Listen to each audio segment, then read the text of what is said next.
ایک حدیث میرا دل کرتا ہے آپ کو یاد ہو جائے، مستدرک للحاکم میں حدیث ہے۔ حضرت انس بن مالک رضی اللہ تعالیٰ عنہ فرماتے ہیں ایک بھائی حضور کی بارگاہ میں بیٹھا رہتا تھا، نکما نہیں تھا، شارحین حدیث کہتے ہیں کہ کسی مجبوری سے وہ کام نہیں کر پاتا تھا، یا کرتا تھا تو کام آگے نہیں چل پاتا تھا، ذہنی صلاحیت ہی شاید زیادہ نہیں تھی۔ یہ حدیث مشکات میں بھی موجود ہے، مستدرک للحاکم میں بھی موجود ہے۔ حضرت انس بن مالک رضی اللہ تعالیٰ عنہ فرماتے ہیں وہ حضور کی بارگاہ ناز میں بیٹھا رہتا تھا، اس کے بھائی نے آ کے شکایت کی،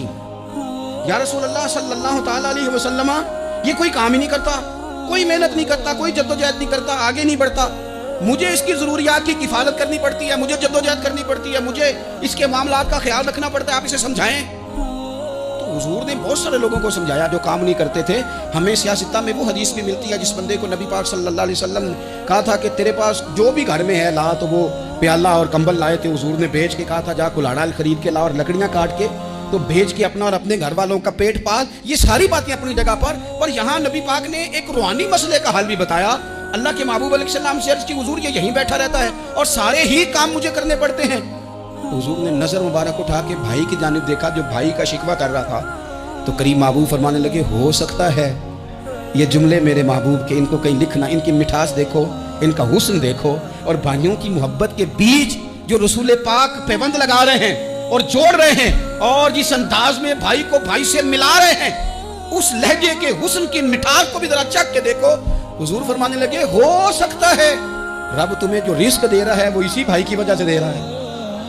بھائی بھائیاں دے ویری ہوندے تے بھائی ہی بھائیاں دیاں باواں، وہ بھائی ہو سکتا ہے اس کی وجہ سے تجھے مل رہا ہو، اس کی وجہ سے۔ وہ دروازے نہ بند کریں جن دروازوں کی برکت سے روزی آتی ہے، کبھی بھی وہ کام نہ کریں جن کاموں کی اگر آپ کو کل تک برکت تھی،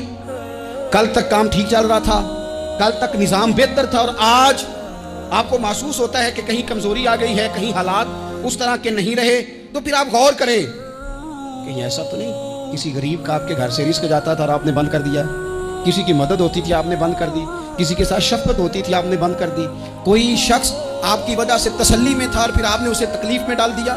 اللہ کے محبوب نے فرمایا تمہارے کمزوروں کی وجہ سے تمہیں رزق دیا جاتا ہے، تمہارے ضعیفوں کی وجہ سے تمہیں رزق دیا جاتا ہے۔ تم نے تو ایک بندہ یہ کہہ کے نکال دیا کہ جا تیری تنخواہ میں نہیں دے سکتا،